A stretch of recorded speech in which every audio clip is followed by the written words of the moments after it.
Ser podcast. Las 7 de hoy por hoy. Ser podcast. Hola, muy buenos días. Europa plantea un día de teletrabajo obligatorio a la semana como una de las medidas para paliar la crisis energética que ha provocado la guerra de Irán. Es solo una propuesta, un borrador, que tendrán que discutir los países europeos la semana que viene, pero Europa quiere adelantarse a los acontecimientos y lanza ya varias ideas para que los gobiernos asuman que habrá que reaccionar. Son ideas, pero les advierte de que hacen falta fórmulas urgentes. Entre esas ideas está cerrar también edificios públicos cuando esto sea posible y medidas de apoyo para los hogares e industrias más vulnerables. José Luis Astreola. Hola, buenos días. Dice el Ejecutivo Comunitario que no existe una amenaza inmediata para la seguridad del suministro, pero que la situación de algunos combustibles sí es tensa. Así que prepara este borrador frente a la subida de la luz, del gas y de los precios de la gasolina. La semana que viene, Ursula von der Leyen trasladará a los 27 el documento con su batería de medidas. Corresponsal comunitario, Enrique García Pozo, buenos días. Buenos días. Bruselas propondrá a los estados reducir los precios del transporte público o directamente que sean gratuitos para algunos colectivos, según el borrador que ha adelantado el país y al que ha tenido acceso la SER. El Ejecutivo Comunitario recomendará un día de teletrabajo obligatorio a la semana, cerrar los edificios públicos cuando sea posible o reducir los impuestos especiales sobre la electricidad para los hogares más vulnerables. Además, abre la puerta a flexibilizar las normas por las que se rigen las ayudas de Estado, lo que permitiría compensar con ayudas públicas el aumento del precio del combustible para el sector agrícola o el de la distribución. Según este documento, que es un borrador y que todavía puede ser modificado, las medidas serán temporales y tendrían que aplicarse antes de que termine el año. Europa se prepara para que el escenario empeore, aunque hoy en cambio las noticias sobre la guerra tienen más que ver con las posibilidades de acuerdo, al menos tienen que ver con las negociaciones. Sí, porque acaba de publicar en su red social el presidente de Estados Unidos, Donald Trump, que hoy van a hablar por primera vez en 34 años los líderes de Israel y del Líbano. Eso no quita para que una noche más, una madrugada más, Israel y Hezbollah hayan cruzado más ataques. En el Líbano, el ejército de Israel ha matado al menos a otras 10 personas. Ayer reconoció Netanyahu en estas declaraciones esas charlas, pero confirmó que va a reforzar militarmente su presencia en el sur del Líbano. De allí han tenido que huir ya 1 millón de personas. Además, la prensa estadounidense esta madrugada da por hecho que se va a producir una segunda reunión entre Irán y Estados Unidos. Ninguno de los dos actores lo confirma o lo desmiente. No han especificado la fecha o el lugar de ese encuentro. El Wall Street Journal sí que habla de entendimiento para retomar las conversaciones. Una delegación de Pakistán viajó ayer a la capital iraní para intentar reactivar esa negociación. Lo único que dice Teherán es que este es el momento de evaluar los mensajes de Washington que han enviado a través de los pakistaníes, que es el país mediador en este conflicto. Es jueves, es 16 de abril. Las 7 de hoy por hoy. Ser podcast. Aquí en España la noticia está hoy en la regularización de personas migrantes. A partir de esta misma mañana se abre el plazo para que los beneficiados, se espera que sea 500.000, puedan acogerse a la medida que aprobó el martes el Consejo de Ministros. Hoy lo que ya van a poder hacer es empezar las solicitudes online. Isabel Fernández Pedrote, buenos días. Hola Ángeles, buenos días. La regularización se podrá pedir por 2 vías, presencial y telemática. Hoy lo que ya está disponible es la ventana online. Está disponible de manera ininterrumpida, 24 horas al día, y hasta que termine el plazo el próximo 30 de junio. Para hacerlo presencial ya está disponible el servicio de citas previas, pueden pedirla hoy mismo, pero comenzarán el próximo lunes en los puntos habilitados, las oficinas de extranjería, las de seguridad social y las oficinas de correo donde viven más de 50.000 habitantes. Entre las miles de familias que a partir de hoy van a poner en marcha este proceso está la de María, es colombiana, vive con su marido, sus 3 hijos y otras 4 familias porque es lo único que pueden permitirse. Mariola Lourido. María es colombiana, ella, su marido y sus 3 hijos de 5, 15 y 17 años viven en una situación muy vulnerable. Espera que la regularización le cambie la vida. Muchos extranjeros estamos esperando como para una mejor calidad de vida,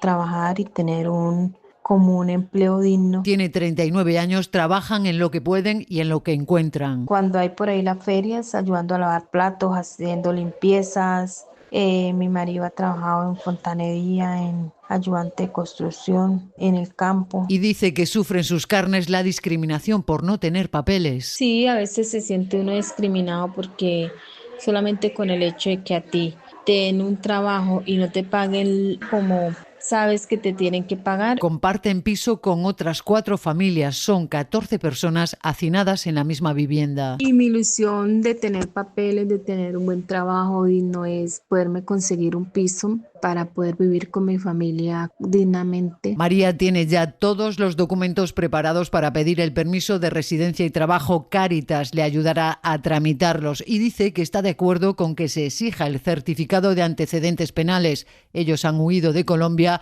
amenazados por grupos armados. En la crónica de tribunales, hoy el juicio de la Kitchen sigue por la declaración de los notarios a los que acudió Francisco Martínez cuando registró los SMS que intercambió con el exministro Jorge Fernández Díaz. Ayer declararon los policías que estaban al frente del operativo para espiar a la mujer de Bárcenas. El operativo contó con hasta 70 agentes. Los que entonces eran jefes aseguraron ayer que no sabían nada. Dicen que la vigilancia se centró exclusivamente en la búsqueda de los supuestos millones escondidos por el extesorero del PP. El entonces director general de la policía, Ignacio Cosidó, dijo que de la Kitchen no sabía nada y que solo se vio una vez con Villarejo. Fue en su despacho, pero él dice que fue un encuentro fortuito. Los policías sí reconocen que el chofer les ayudó a recoger matrículas y que llevaron en persona material informático al despacho del número 2 de Interior, Francisco Martínez. Javier Bañuelos. Sí, coinciden en que el comisario García Castaño fue quien les ordenó espiar a Rosalía, la mujer de Bárcenas, pero solo buscaban dinero escondido de la Gürtel. ¿Le habló además de dinero, le habló de documentos? No, nunca. ¿Le habló de grabaciones? ¿Grabaciones? Sí, grabaciones de conversaciones. No. El policía Mariano Hervás, al frente del operativo, reconoce incluso que llevó material al despacho del secretario de Estado de Seguridad. He ido varias veces. ¿Algo al secretario de Estado, a Francisco Martínez, relativo al volcado de dispositivos de Luis Bárcenas? Nunca. Niega ese volcado de datos en contra de las sospechas de la Fiscalía. En el operativo fue clave también la ayuda del chofer de Bárcenas. Otro agente,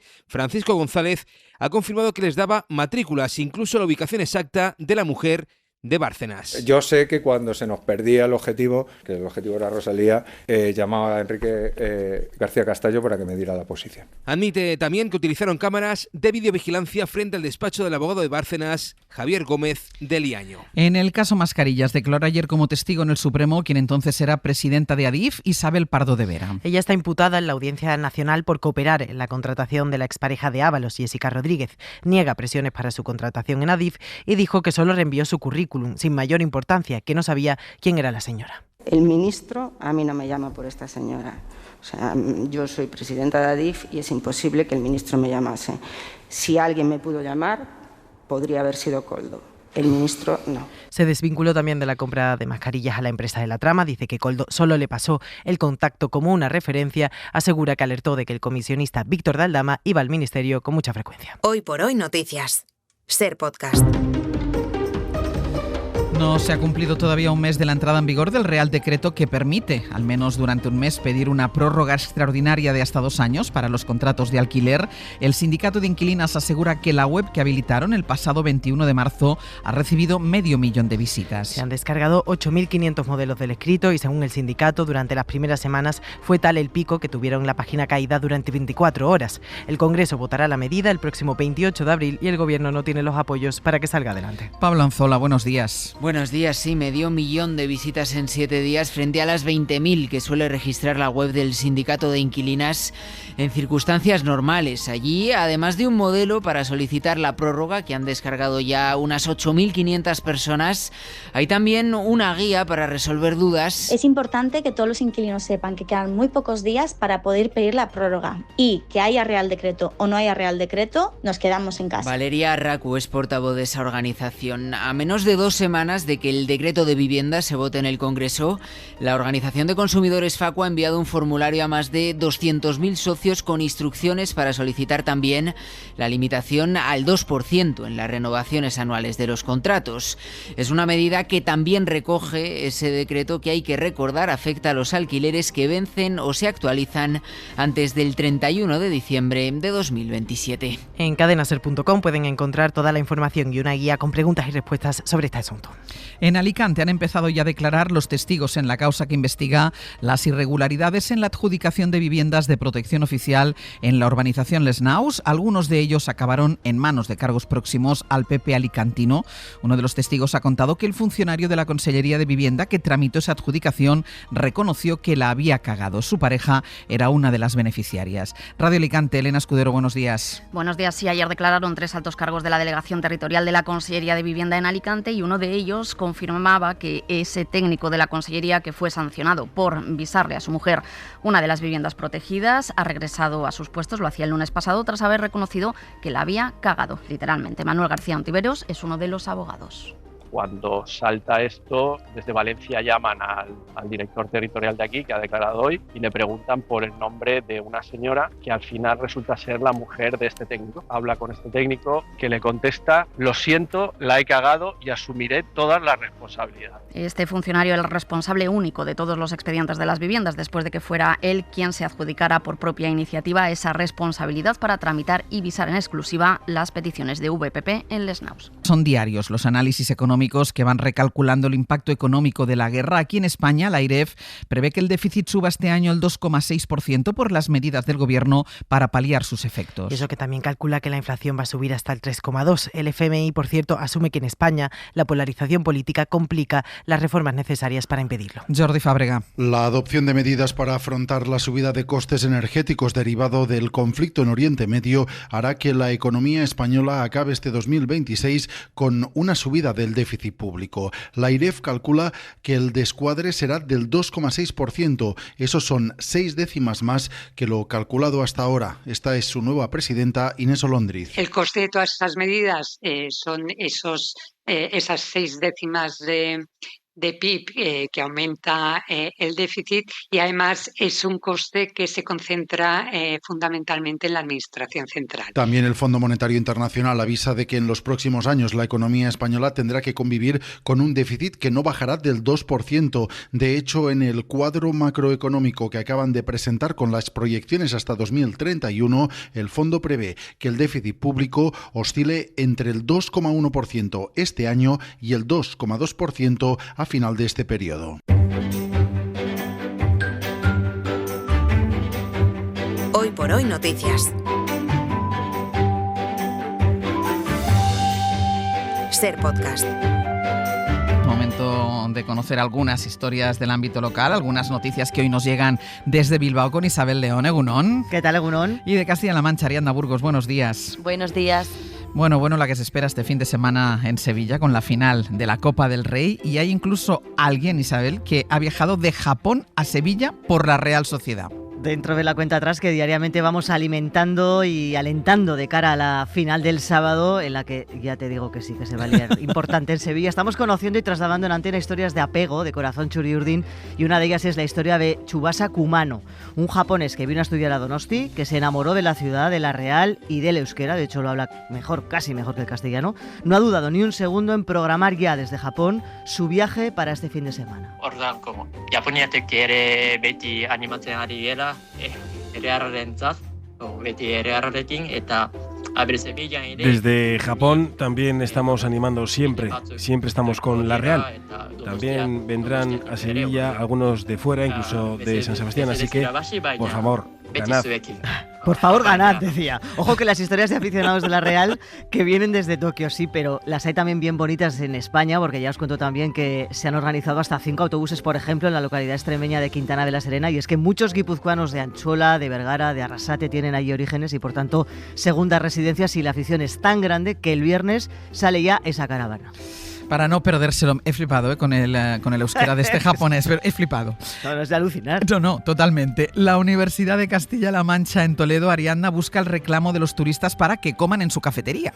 Sí, con un cartel en inglés en la puerta reclaman la atención de los turistas para que entren a comer a la cafetería con precios competentes, sí, pero más altos de lo normal para los estudiantes. Así que durante las horas punta, especialmente entre las 2 y 3 de la tarde, la afluencia de turistas dificulta encontrar sitio para comer o descansar entre clases. Según explica el estudiantado, la situación se ha agravado en el último año con un cambio en la gestión de la cafetería. Aseguran que el local se ha transformado. Angélica Rioja es estudiante. Como los espacios realmente se quedan como más directamente publicitados hacia los turistas, como a los estudiantes incluso se nos desplaza del espacio y se nos ha llegado incluso a recriminar que no ayudamos a que el servicio pueda continuar. debido a que no somos lo suficientemente, no damos los suficientes beneficios. Desde el colectivo estudiantil proponen medidas como limitar el acceso mediante carné universitario o reservar espacios para alumnos y profesores.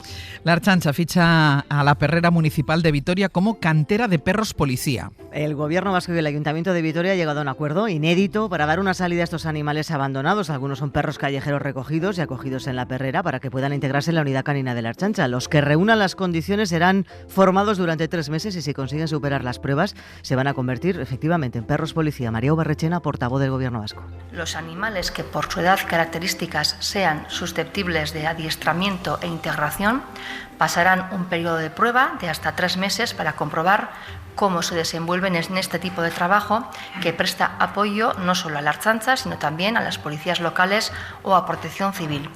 Los que se adapten a estas tareas se incorporarán a la unidad canina y los que no lo hagan volverán al centro para su adopción. O sea que tendrán una segunda oportunidad si no superan las pruebas. Isa, Ariadna, gracias. Un beso. Gracias, hasta adiós. luego. Y vamos ya con nuestra recomendación cultural para empezar el día. Hoy Pepa Blanes nos propone una lectura. Borja Navarro ha encontrado la prosa perfecta para contar una historia de abandono y reconciliación, la de una niña y una joven en 2 épocas distintas, en una ciudad que tuvo un gran esplendor industrial, como muchas otras en las provincias de España, y que ahora se ha desertizado. Una historia ambientada en lo rural, que ni siquiera es rural, no es rural. Esa zona de Elda, Villena, no son rurales, son como postindustriales un poco. Pero me gusta escribir sobre los lugares que habito y yo la realidad es que llevo habitando Almansa más de 10 años. Lo cuenta en Perros de caza, donde habla de Almansa, ciudad de Albacete, que cerró la industria del calzado, que vio cómo los jóvenes se iban fuera y cómo las vías del tren dejaban de ser útiles. Y lo hace el autor articulando la historia en torno a un suceso que conmocionó a la ciudad, el exorcismo de Almansa. Pero me apetece descubrir todas las aristas del pueblo y de eso de forma inevitable me lleva al exorcismo. Un western atmosférico que utiliza a los perros de caza como metáfora, que huye del true crime y que es el retrato de un país con un lenguaje que no teme a los localismos de la zona. La gachamiga, el gazpacho manchego o los moros y cristianos se cuelan en una de las novelas del año. Para no perderte ningún episodio, síguenos en la aplicación o la web de la SER, Podium Podcast o tu plataforma de audio favorita.